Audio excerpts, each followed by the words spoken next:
going to be some contradiction even when he goes in the book of Romans and all that. Paul began to address certain things because revelation came.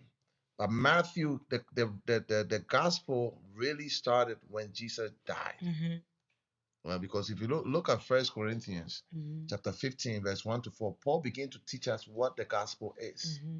So when you are reading the synoptics, which I don't really want to say gospel, but some part is gospel, but not all of it is gospel. All right. It tells us that the gospel, number one, have to talk about the Christ, the death of Christ. So anytime you think about gospel, Jesus' death, Christ, his what he died for. He died for our sins. Has to be a part of the message. The third thing about the gospel message is that he was buried. The fourth thing about the gospel message, that he rose again. And then the fifth thing about the gospel message is that all these things were done according to the scriptures. If that is not the message, it's not the gospel.